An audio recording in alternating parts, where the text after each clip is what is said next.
Di po pwedeng wala. Nagre-remind sa atin. Ang cellphone ko, mga kapatid, ang wallpaper ko, nagre-remind lagi sa akin. Sa halip i-wallpaper ko si sister, ang even wallpaper ko yung nagre-remind sa akin ng vision ko ng galaw ko, mga kapatid. Hallelujah! Now, mahilig tayo sa to-do list, mga kapatid. Pero, kumusta ang eternal list natin? Yan.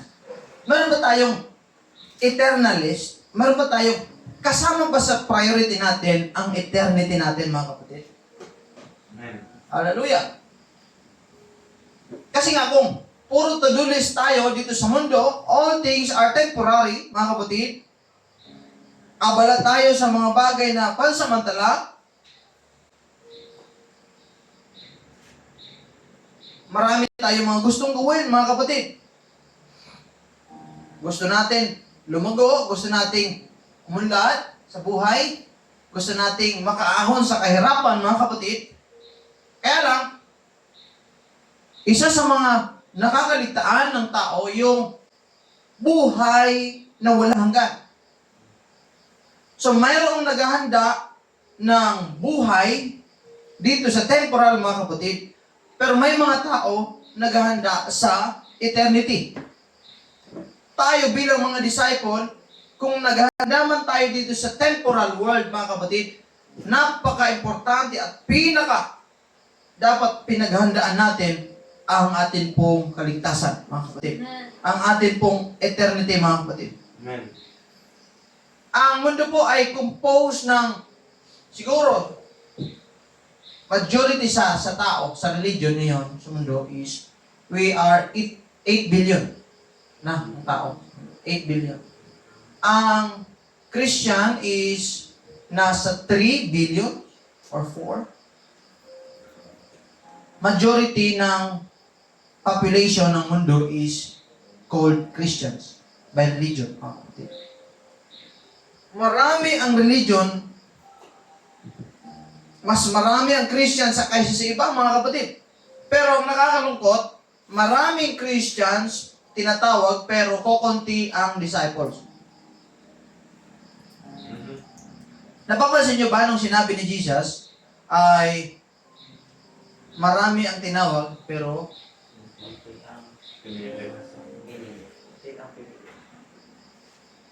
konti ang pinili. Marami ang nagsasabing mahal nila ang Diyos, pero kukunti ang sumusunod sa Panginoon, mga kapatid. Hallelujah! Marami ang gustong maligtas, pero kukunti ang gustong maglingkod sa Diyos. Aha. Tama ba, mga kapatid? Yes. Ang Christians, naghihintay kay Jesus. Okay? Huwag niyong i-conflate ang dalawa, Christians and disciples. Yung Christian, word na Christian sa Bible, 2 beses lang siya minention. Pero ang word na disciple, multiple times, mga kapatid, na mention sa Bible. So, hindi lang tayo nagpo-produce ng Christian as a religion or as a religious people, but gusto ng Panginoon na mag-produce tayo ng disciple. That's why ang kanyang utos sa mga disciple na hindi nagsabi, go and make Christians. Diba? Ano ang utos niya? Go. Parang wala akong kausap. Go. Make disciples. Go and make disciples. Ang Christians, they are waiting for the coming of Jesus Christ. But the disciple, mga kapatid, iba. Sila ay sumusunod. Gumagawa, mga kapatid, para sa Kanya. Habang sila'y naghihintay. Diba? May pagkakaiba. Ang Christian, they believe in Jesus. But a disciple, they obey Jesus. Amen. Saan tayo doon, mga kapatid? Sabihin mo, saan ako dyan, mga kapatid? Kilala na daw si Jesus sa Christian, pero in disciple, they obey and they follow Jesus Christ, mga kapatid. Now, what are the priorities of a disciple during the end times, mga kapatid? Now, in the end times, gusto ko lang bago ako mag-point ng mga ilang points sa ating pong mga priority, gusto ko lang malaman ninyo that in the end times, ang Diyos ay hindi naghahanap ng magagaling. Amen. Okay? God is not looking for a good, famous Christians, mga kapatid. Ang hinahanap ng Panginoon ay yung mga faithful disciple. Amen. Okay? Ilagay mo itatak mo sa bato. God is not looking for famous Christians. He is looking for a faithful disciples, mga kapatid. Yan ang hinahanap ng Panginoon. Because maraming famous ngayon, pero hindi sila faithful. Amen? Amen.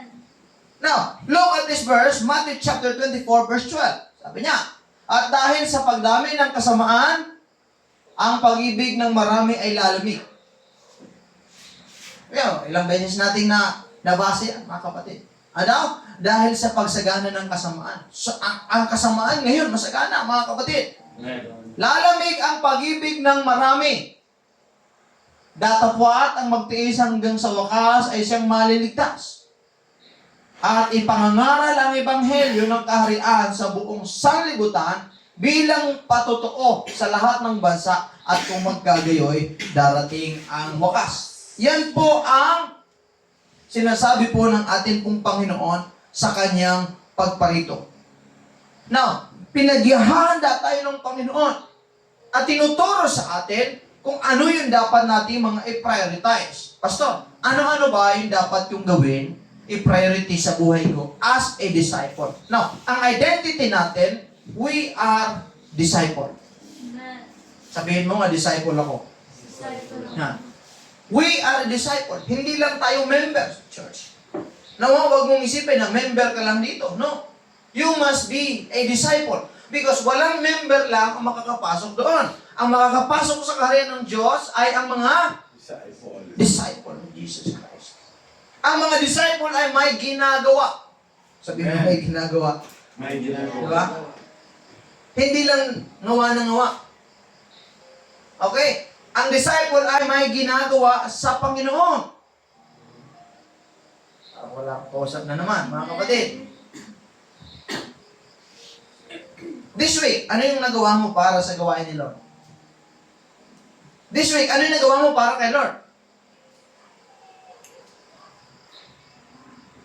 Napaka-importante na malaman at maintindihan natin. Always natin tandaan, mga kapatid, that we are disciples. Hindi po pwedeng nakatayo lang tayo, nakaupo lang tayo, naghihintay tayo. Ang Christians naghihintay kay Jesus, pero ang disciple gumagawa ng gusto ni Jesus and making disciple habang sila'y naghihintay sa kanyang pagparito. Amen. How come na maraming Kristiyano ang hindi gumagawa? Priority natin love life eh. Priority natin pag-aaral. Priority natin, investment, negosyo, pera, career. Yan yung priority natin. Hindi ko sinasabing masama yan. Pero, always remember that your identity, you are now in Christ. You are now a disciple of Christ. At ang number one priority natin as a disciple is to go and Make disciples. make disciple. More than your career. More important than your love life. More important than your money. More important than anything, mga kapatid. As an identity natin as Christian or as a disciple, we should go and make disciple. Amen. Dapat nag-go ka, mga kapatid. Si Satanas, grabe ang kanyang strategy. Grabe ang kanyang ginagawa para siya ay mag-go and make disciple. Diba? Diba, Brother Joey? 24/7 ang kanyang galaw, mga kapatid. To go and and make disciple. We have to make disciple. Kailangan meron tayong prutas. May bunga. Amen. Amen. Those who claim to be a Christian, to be a disciple, must bear fruit. Kailangan may bunga. Kailangan may ginagawa siya. Kung busy ka sa iyong sariling kagustuhan, sariling ginagawa sa buhay, mga kapatid, ang identity mo, huwag mong kalimutan. You are a disciple. We should give importance to our identity as a disciple. Una, ano yung kailangan gawin? What is the priority? What is the priority, mga kapatid? The priority of a disciple is devotion. Sabihin natin devotion. Devotion. Yan. Over a distraction, mga kapatid. Okay, Luke chapter 10 verse 41. Sabi niya, sabi niya, and Jesus answered and said unto her, Martha, Martha, thou art careful and troubled about many things. But one thing is needed, and Mary hath chosen that good part, which shall not be taken away from her. Notice, dito sa istorya na ito, mga kapatid, when Jesus went to house of Mary, meron siyang kapatid. Ang kapatid niya, si Martha. They both want to serve the Lord. Gusto nilang paglingkuran si Jesus. Kaya lang, may ibang klaseng paglilingkod. Gusto niyang pakainin si Jesus. Gusto niyang paglingkuran, templahan ng kape. Diba? Gusto niyang bigyan ng tinapay. Gusto niya lahat. So, abalang-abala si Martha sa kanyang ginagawa. Kumbaga, parang tayo ngayon ba? Abalang-abala tayo. We are so busy doing what we want to do na ina-expect natin, ito ay paglilingkod naman sa atin pong Panginoon. However, Mary chose a good part. Okay? Pinili na Maria ang maglingkod sa Diyos, makinig sa salita ng Panginoon. Minsan nasa inisip natin, Oy, Pastor, Lord, okay naman yung kasi nagtatrabaho ako para makatulong ako eh. Di ba? Okay naman yung kumikita ako para naman sa kahit pa paano. Pero sabi ni Lord, mas precious ang kanyang salita.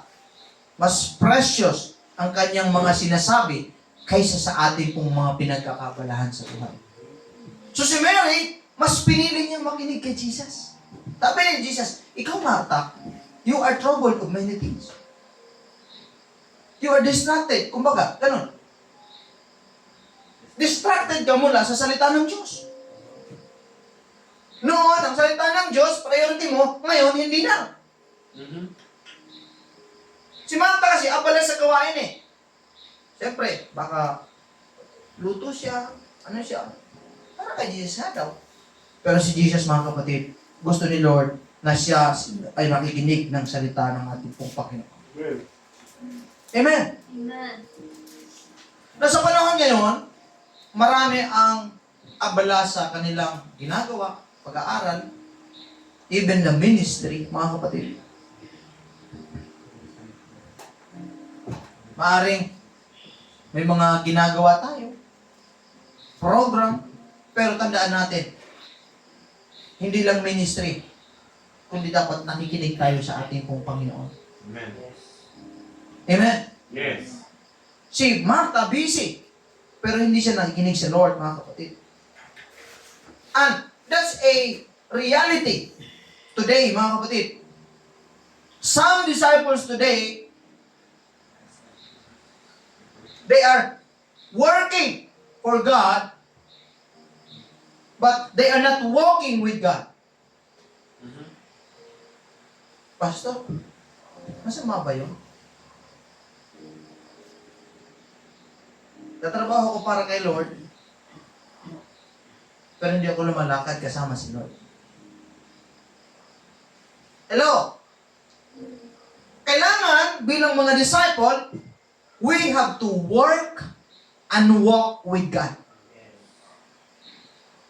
We have to work for God and walk with God. Kasi yung iba, ganito, trabaho naman ako para kay Lord. Di ba? Pero yung paglakad ko, Todas. di ba? Alala ko tuloy yung isang pastor na invite sa isang church, malaking church. Invite is the group. Pagdating niya doon sa, bago siya mag-preach, kinausap siya ng host pastor. Sabi niya, friend, huwag ka mag-preach about sa paninigarilyo. Sabi niya, ay matama ka kasi. Pero ang member, nagbibigay talaga yan. Kaya lang naninigarilyo. Napaisip yung pastor. Sabi niya, pero sa isip niya, hindi siya komportable. Mamaya-maya, malapit na, mag-preach. Palapitan ulit siya. Pati pagsabi mo, huwag ka mag-preach sa pagkasabat mo. Baka natiso, baka magbigay niya.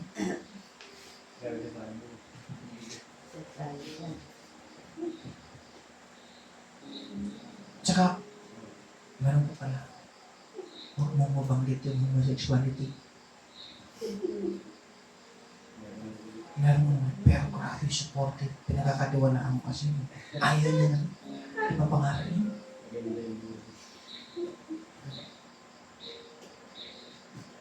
Sabi ng pastor, o sige dahil church niya ito. Susundin ko ang pagkasinabi.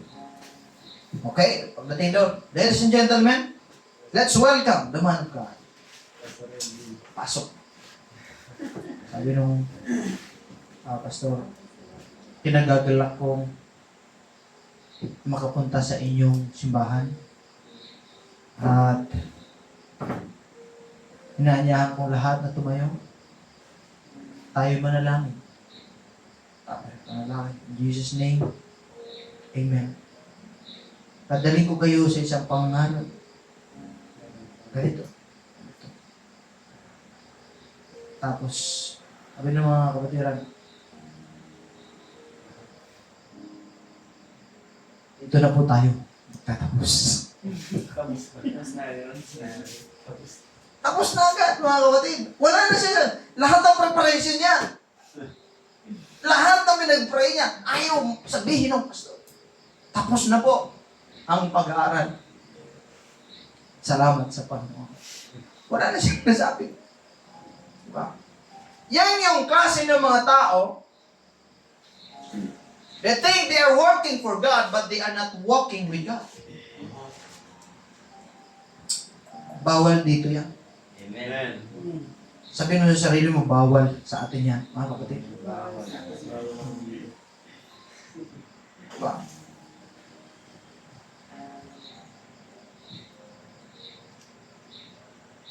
We must be aware as a disciple. We have to be aware that walking with God is more important than working for God. Amen.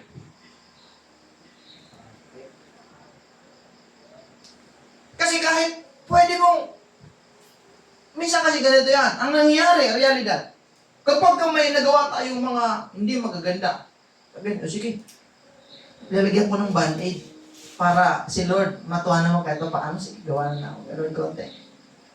Di ba may ganyan yan? Alam natin sa puso natin, then, next time, pupunta naman sa church, next time, gagawa, no. Ang gusto ni Lord, mga kapatid, we have to spend time in His presence. We have to be aware of His Word. We have to acknowledge Him. Kailangan, mga kapatid, we have to walk with God, mga kapatid. Kailangan makilala tayo bilang mga disciples ng ating pong Panginoon. Amen. Hindi lang tayo busy Minsan sa gawain, busy lang sa ministry, no? Kailangan mayroon tayong intimacy sa Diyos. Amen. Amen. Ano yung sabihin intimacy? Ano yung sabihin, ha? Ha? Intimate. Yeah. Deep relationship. Sa makasanlibutan na term, baby time. Diba? Deep relationships. BBT. You talk with him.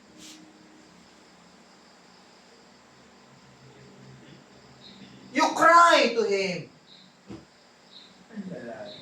Sinabi mo sa kanya lahat, nag-usap kayo mga kapatid. And you abide in him mga kapatid. Yan ang tinatawag na intimacy. So, hindi lang tayo busy sa buhay, hindi lang tayo busy sa ministry, kundi mayroon tayong intimate time sa Diyos. Kumusta kaya ang intimate time mo sa Panginoon? Mayroon pa ba? Kung wala nang intimacy, wala na pong relationship. Amen. Mahirap mag-work ang relationship kung walang intimacy. Hindi ko sinasabi physical intimacy. Bilang lalo sa mga young people. Sa mga, no? Kailangan mayroong connection, may communication, mga kapatid. Hallelujah! Now, a disciple who loses devotion will soon lose direction. Tama ba? Amen. Parang kukulang. Tama ba? Amen. Natural talaga na nangyayari sa tao kapag yung devotion niya sa Diyos, wala na. Unti-unti na siyang naliligaw. Akala natin sa Diyos pa tayo, pero hindi na. Pero yung kagandahan sa Panginoon, mga kapatid, kahit gaano pa tayo talus ng direction, si Lord nagpo-provide ng daan pabalik sa kanyang kariyan, mga kapatid. Si Lord nagpo-provide, mga kapatid, ng kanyang daan, papunta tayo muli sa tamang direksyon at sa destiny na gustong gawin ng Panginoon, gusto tayong dalhin ng Panginoon. Amen. Kaya, napaka-importante na makita natin ano yung priority natin. Ano yun? Devotion sa Diyos. Sabihin natin devotion. Devotion. Devoted ka ba? Kailangan makita at matagpuan tayo ng Diyos that we are devoted to Him. Na hindi tayo basta-basta maaalis o kayang tanggalin ng problema, tanggalin ng brokenness, tanggalin ng kawalan, tanggalin ng sakit mula sa pag-ibig ng Diyos. Yes. Devoted tayo no matter what happened. Yan yung dapat, mga kapatid. Nakita mo yung devotion ng tao? Yung devotion ng isang disciple sa Panginoon? Tingnan mo, nung si Jesus ay nandito sa earth, mga kapatid, siya ay nangaral. Ilang libo katao ang sumunod sa kanya. Nagsalita si Jesus ng masakit. Talagang tumagos sa kanilang puso. Alam mo, yung 5,000 na pinakain niya, lahat, mga kapatid, nagsialisan. Sabi kasi ni Jesus, kaya ka lang naman sumunod sa akin dahil sa tinapay. Kaya lang naman kayo naglingkod sa Diyos dahil sa tinapay. Sabi niya. Pero kapag walang pagkain, hindi naman talaga kayo susunod. In short, naglilingkod lang kayo dahil okay ang lahat. Dahil wala kayong nandito sa akin ang lahat ng hinahanap ninyo. Pero kung hindi ko ibigay sa iyan, wala din. Aalis kayo. Sabi ni Jesus, aalis din kayo. Nung umalis sila, nakita talaga ng mga disciple na totoo yung salita ni Jesus. So, sinong disciple doon? Hindi sila mga disciple, mga kapatid. Sila ay mga sumusunod lang.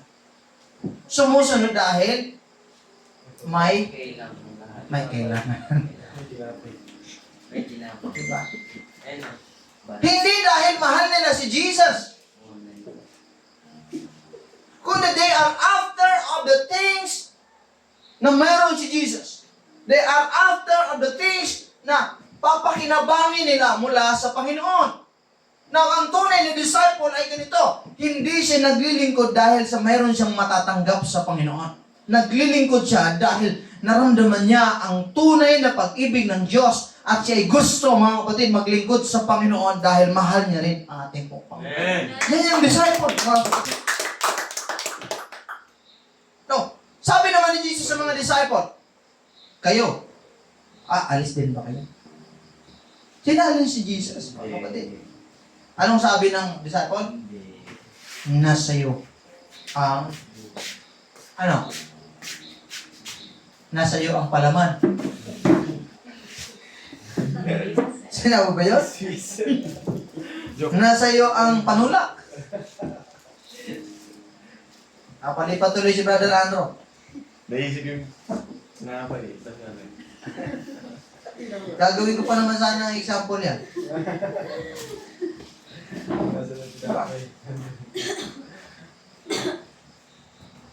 Sabi niya, nasa iyo ang salita ng buhay. Nasa iyo. Saan kayo pupunta kung lalayo kami sa iyo?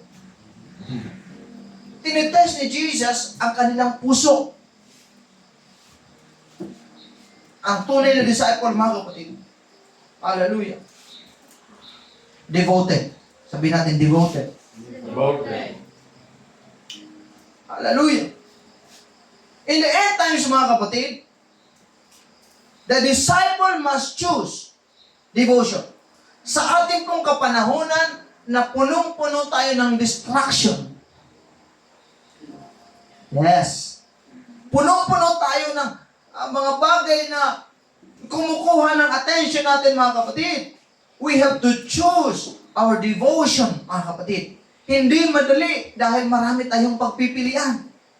Hindi madali ang piliin ang maging devoted sa Panginoon. Pero it is always worth it, mga kapatid, kung kapag pinipili natin ang Panginoon sa lahat ng bagay, mga kapatid. Amen. As a disciple, hindi kailangan marami tayong ginagawa. Kailangan lang tama ang ginagawa natin. Amen. Hindi kailangan napakadami niyan, mga kapatid.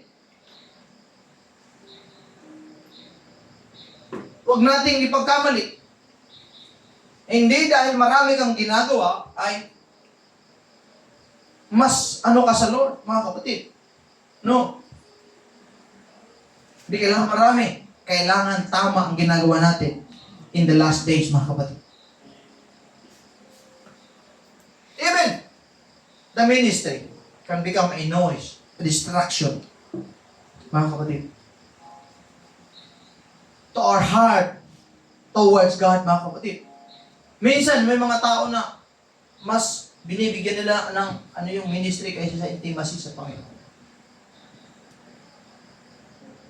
Marami yan yan.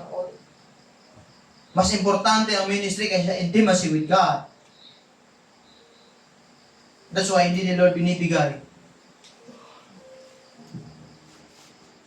yung desire ng puso, mga kapatid. Why? Gusto ng Diyos, mas malapit tayo sa Kanya. At kapag mas malapit tayo sa Kanya, susunod na lang, natural na lang na yung ministry malapit din sa atin, mga kapatid. Yung ginagawa natin sa Panginoon, mas pinaprioritize natin. Una ang Diyos at ang mga gusto ng Panginoon gawin natin sa buhay na ito, mga kapatid. Amen. Tandaan mo kung busy ka sa school, busy ka sa trabaho, busy ka sa love life, busy ka sa investment, busy ka sa lahat ng gusto mong gawin, mga kapatid. Ang identity mo, you are identified with Christ. And you have to know your priority. That's why, like tinatanong sa inyo, alam nyo na ba ang priority nyo sa buhay? Sorry, yes. Yung temporary. Pero tingnan mo, lahat yan, mabubulok. Lahat yan, mapunta sa pulukan. Hallelujah. We need to choose our devotion rather than distraction, mga kapatid. Next, we have to prioritize obedience over opinion. Ngayon, ang kapanahonan natin, very opinionated, mga kapatid. Kasi isa ka ba sa very opinionated? Ako ba yung tipo ng tao na lahat may opinion sa lahat ng bagay? Diba? Matthew chapter 28 verse 19 to 20. Mga kapatid. Go. Sabi natin go. Go ye therefore and teach all nations, baptizing them in the name of the Father and of the Son and the Holy Spirit, teaching them to observe all things whatsoever I have commanded you. So that's the command of God. Go ye therefore, preach the gospel, baptize them in the name of the Father, Son, and the Holy Spirit, teaching them all the things I have commanded you, mga kapatid. Yan ang sinasabi ng ating pong Panginoon. Now, bilang mga disciple, maraming mga tao ngayon ang hindi kilala ang commandment ng Diyos. They focus too much on their opinion and their own interpretation of the Word of God para i-justify yung kanilang kawalan ng ginagawa. Yung hindi pagsunod nila, gagawa sila ng iba't ibang interpretasyon, ibang klase ng explanation para i-justify yung kanilang katamaran. Pero bilang mga anak ng Diyos, mga kapatid, gusto kong sabihin sa inyo, may iniutos ang Diyos. Sabi niya, teach them to obey. So, ang disciple, tinuruan ni Jesus, sinabihan, turuan niyo sila to obey the things I have commanded you. Sabihin natin obey. Obey. Hindi po sinasabi ni Jesus, teach them what you think. Diba? Teach them about your opinion. Teach them about what their opinion. Teach them about their opinion matters more than obedience. No. Ang sabi ni Jesus, teach them to obey the things I have commanded you, mga kapatid. Kaya ngayong end times, maraming mga marunong pang mga kapatid. Pero kukunti lang ang sumusunod. Parang wala akong kausap. Nasusundan niyo ba, mga kapatid? Nasusundan niyo ba? Marami ang mga marunong, pero kukunti lang ang sumusunod. Marami ang nagpo-proclaim as Christian, pero kukunti lang ang papasok sa kaharian ng langit, mga kapatid. Sabi ni Jesus, sino siya ang may ibig na lahat ay maligtas. Mga kapatid, hallelujah. At tayo ay makarating into repentance.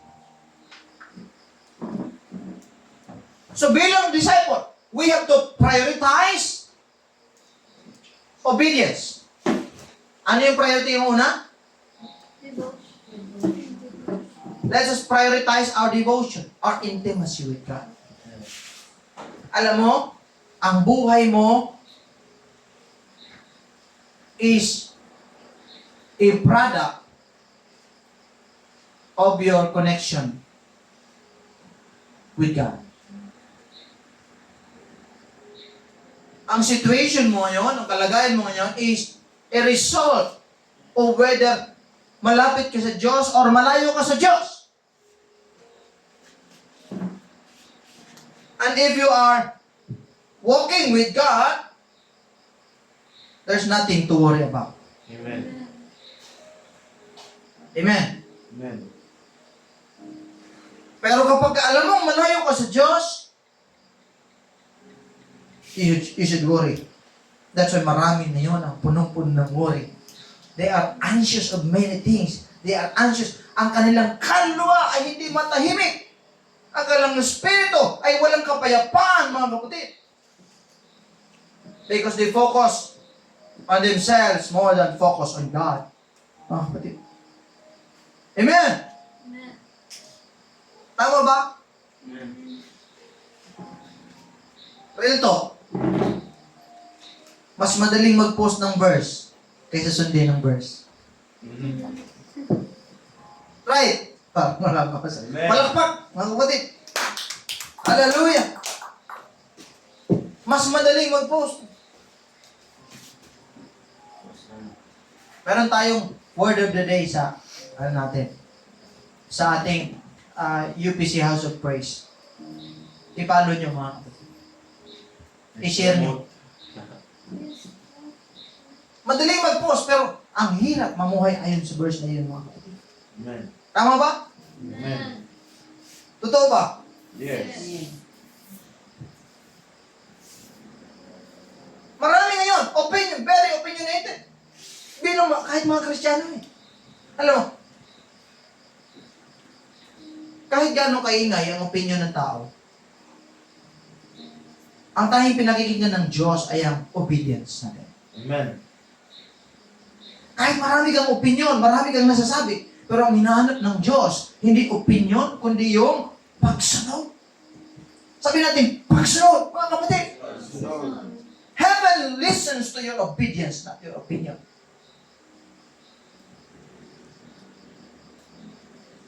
Kaya baka may opinion ka, kahit gumagawa ako ng hindi maganda, still, papasok pa rin ako sa kaharian.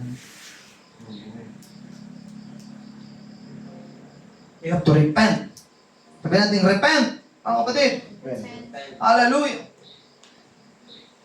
Disciple. Yung mga disciple. Ang mga anak ng Diyos must follow the Word of God. They must follow the truth. Nothing but the truth. Hindi lang trending. Di ba? It's time for celebration. Diba? Trending. Yung iba, di ba? Ano lang sila? Pero, ang katotohanan, wala. Powerless. Hallelujah. Now, we are living today in a world na napakaingay. Diba? Patayan doon, patayan dito, corruption doon, corruption dito, mga kapatid. Sakitan doon, sakitan dito. Right? Because that speaks that we are now in the end times, mga kapatid. Amen. Marami ang arguments, mga kapatid. Laban sa isa, mga kapatid. But bilang mga disciple, we have to stand firm in the Word of God. Mga kapatid. Ang paglilingkod natin sa Diyos, hindi dapat pinapatakbo ng emotion natin, mga kapatid. We must not be driven by emotion today, but by mission. Sinasabi ng salita ng Panginoon, go and make disciple. I challenge you, mga kapatid. Mag-go ka and make disciple, mga kapatid. Amen. Ang mga nag-grow lang, yung mga nag-go. Go. Diba? Yan. Go. Okay. Yung mga nag-grow, sila yung nag-glow. Ano yun? Kaya pala. They become the light of the world. Alam mo, pag nakikita yung buhay mo, nag-glow ka. You are glow in the dark. Wow. Dark in the grow. Di ba? Di ba may ganun, glow in the dark? Luminous. You're glowing in the dark. Why? Because, first, you are go. You go and make disciple. And then, habang nag-go and make disciple ka, unti-unti kang nag-grow, nagmamature. At habang nagmamature ka, mga kapatid, may power ang salita ng Diyos that makes you the light, makes you the salt of the world, mga kapatid. Amen. And when you become the light of the world, your Father in heaven is being glorified, mga kapatid. Napapapurihan ng Diyos na pinaglilingkuran natin, mga kapatid. Hallelujah! Di ba kayo masaya? Masaya pa kayo? Sabihin na natin, masaya ka ba? Di ba? Prioritize ka. Next, mga kapatid. Next. Preach the word. Be instant in season or out of season. Kailangan i-prioritize ng Diyos. Disciple must prioritize mission. over comfort. Hindi ka dapat driven by gusto lang ng comfort. No. We have to prioritize the mission of Jesus Christ. Anong reason bakit ka niligtas ng Panginoon? Hindi lang comfort, mga kapatid. Ang comfort ganito. Ang comfort doon. Ang mission dito. Huwag mong baligtarin. Kasi ang mundo, hindi talaga siya place ng comfort, mga kapatid. Alam mo yung place of comfort? Yung nasa presensya mo. Nandoon ka sa Panginoon, mga kapatid. At ang Panginoon ay nasa iyo. Alam mo, bilang mga disciple, if you understood God, if you understood the kingdom of heaven, marami sa atin naghihintay ng kaharian ng Diyos, naghihintay tayo ng makapapunta doon sa langit. Pero ang langit, mga kapatid, hindi man lang natin ma-bring out dito. Kasi nga, yung training sa atin, Sister Jul, training sa atin is, i-evacuate tayo doon. Diba? Tinitrain tayo na, doon, evacuate. Kaya habang dito tayo, wala tayong ginagawa. Pero ganito, dapat sa house of praise, we should bring heaven to earth. Amen. Di mo no, dapat hintayin lang ang langit, no? Kailangan, nasa presensya ka lang ng Diyos para ma-experience mo ang tunay na langit, mga kapatid. Amen. Amen!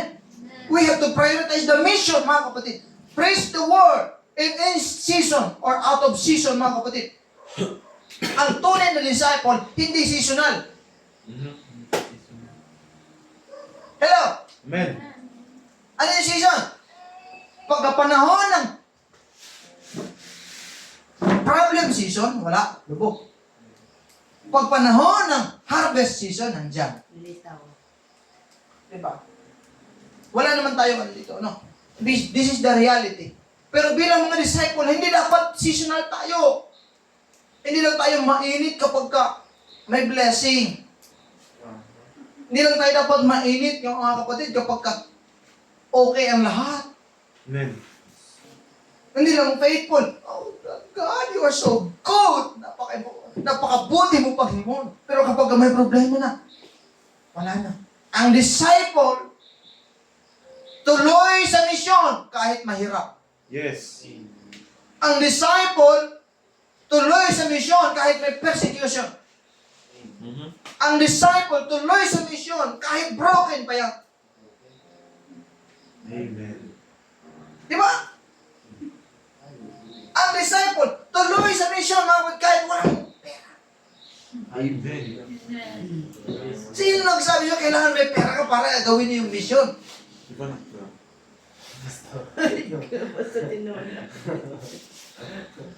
Di ba? Yes, we need it. Pero, para gawin mo yung mission, mag-go on. Punta ka lang sa ano. Sabihin mo sila. Kaawat kay Lord. Ang mission, ang disciple, tuloy ang mission kahit may mababang grade. Hello? Ang tunay na disciple, tuloy ang mission kahit may mga bills na hindi mo pa napapayaran. Amen. Tuloy ang mission kahit nahabol ka ng Bombay.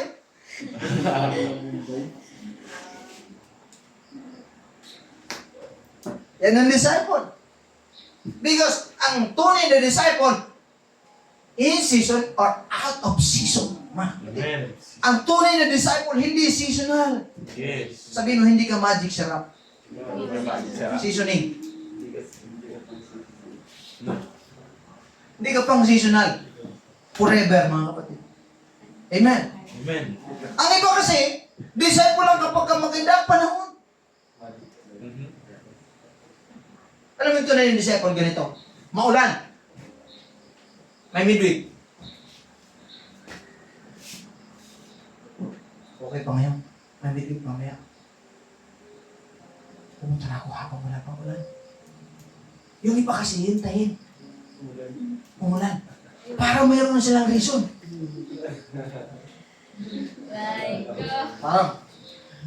Parang wala akong kausap. Di ba? Gusto ka church? Amen. Gusto is pendant. Klase. Oh, parang ang sarap sabi ng ganon. Diba? Hihintayin magka-conflict para may reason sila na hindi makapag... Alam mo, kahit sabihin mo yan sa kanino man, si Lord nalalaman ang puso natin. Amen. Hindi po si pastor ang magdadali sa langit. Hindi po si pastor ang magpapalago ng buhay mo, no?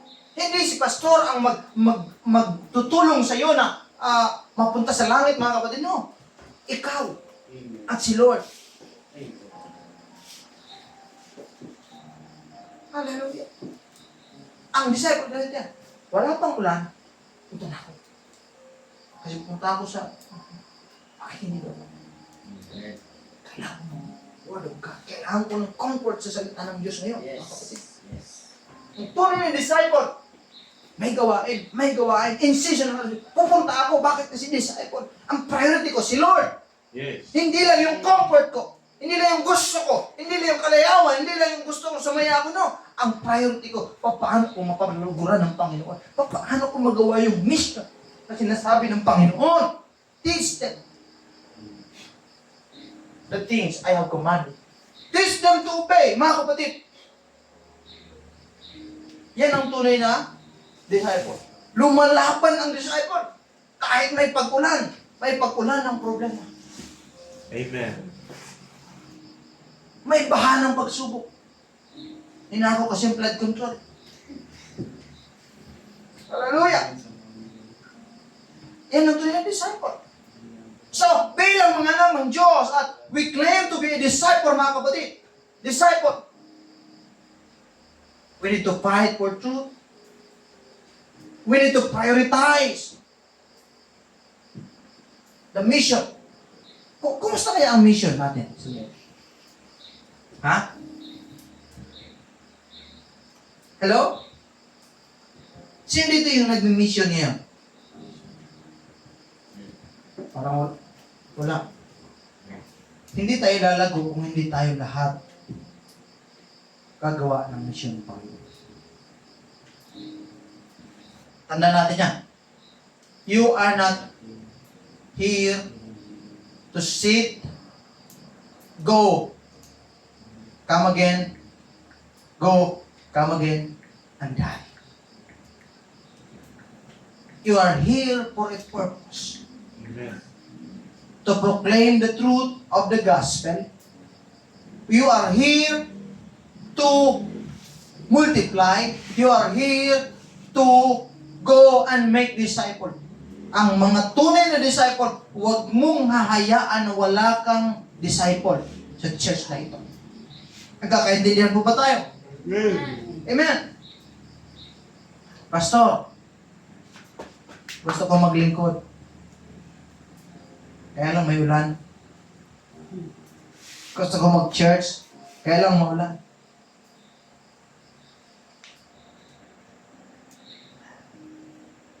Disciple ka ba?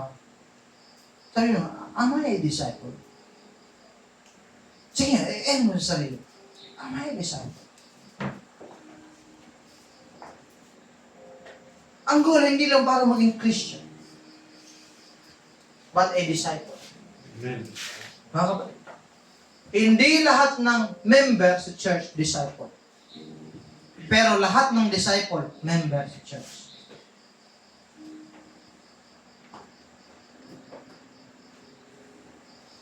Comfort zones create sleeping disciples. That's why God never tells us to pursue comfort, to pursue happiness, to follow our heart.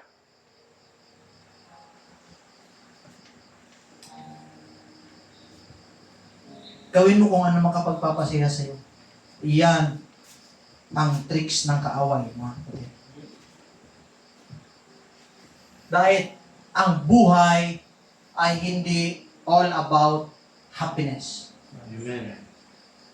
If you always pursue happiness, you will never be happy. Never, I guarantee. If you always pursue comfort, you will never be comfortable. I guarantee. Amen. Yes, yes.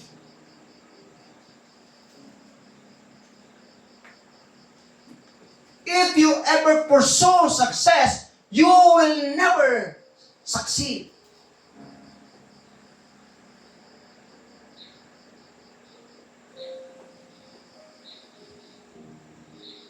And if you ever pursue love, you will never feel the true love. You will never see true love. Mga kapatid, palakpan natin ang ating Panginoon. Hallelujah! Hallelujah!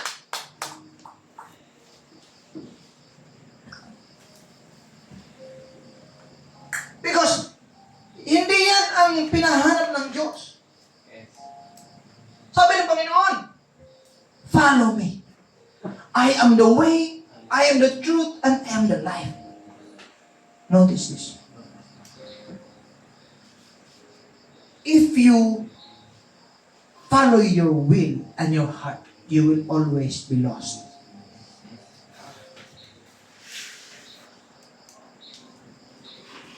And if you keep yourself away from the truth, you will never find peace. And you will never experience true life. That's why Jesus said, instead of following your heart, said, follow me. I am the way, I am the truth. So, ang sagot sa problema mo, ang sagot sa pangangailangan mo, ang sagot sa mga nangyayari sa buhay mo, ang sagot sa mga confusion mo, ang sagot sa anxiety mo, sa frustration mo, walang iba kundi ang ating Panginoong Jesucristo. And sabi niya, you have to follow Him.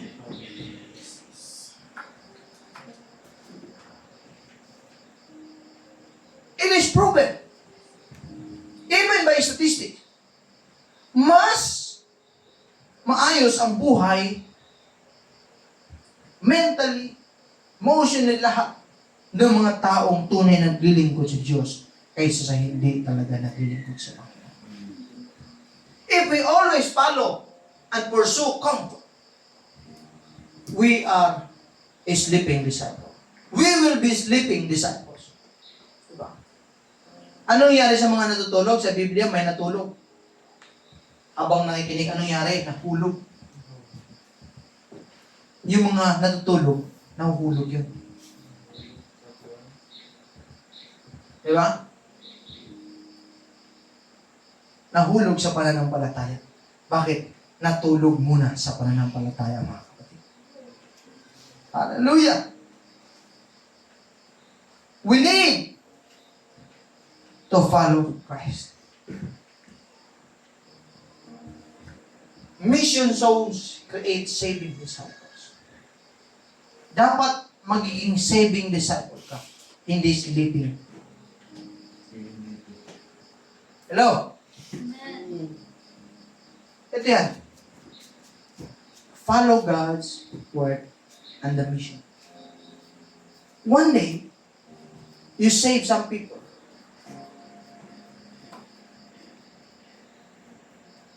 Makikita mo bakit tinawag ka ni Lord to save some, to save the lost, to reach the people, mga kapatid, na nangangailangan ng salita ng Panginoon. Amen. Hallelujah. Don't dwell on your comfort.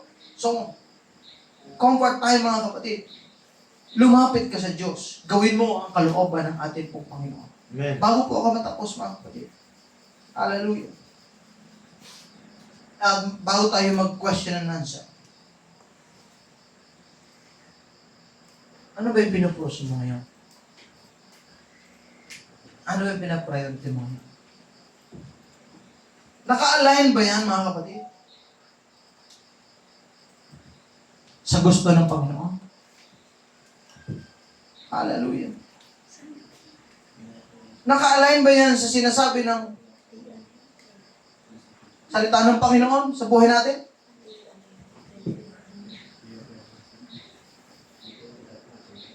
Kung hindi, pag-isipan mo, kapatid.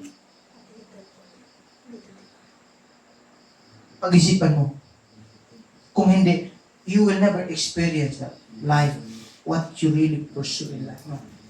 Ang success, ang hope, ang love, ang joy is a result of being in Christ, of being in God, of following God, obedience to the Word of God, mga kapatid. Yung mga bagay na hinahanap mo, supposed to be, ilalagay na lang ng Diyos, idadagdag na lang ng Diyos sa'yo. One thing na pinapagawa lang ng Panginoon. Sumunod tayo sa Kanya, mga kapatid. Be a disciple, not just a Christian, mga kapatid. Yes. Palakpakan natin ang Panginoon. Hallelujah. Hallelujah. I hope na mayroon tayong natutunan ngayong gabi sa ating pong pag-aaral.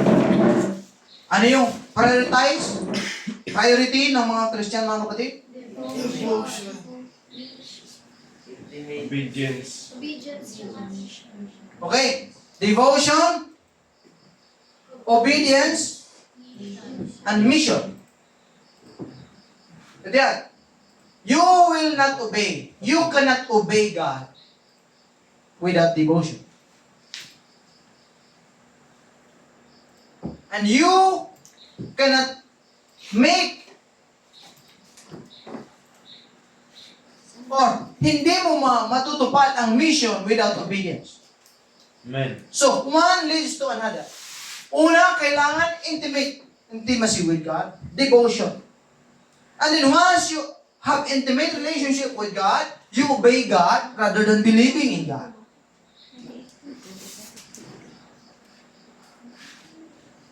And once you obey God, you go to mission.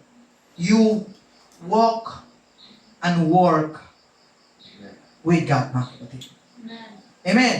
Hindi lang tayo nakapokus sa ating pong ginagawa, kundi nakapokus tayo, mga kapatid, sa ating pong pagsunod sa Diyos. Amen. Amen. Amen. Ano yung dinidesire ng puso mo ngayon, mga kapatid? Ano yung desire? Ha? Ano yung desire ng puso mo?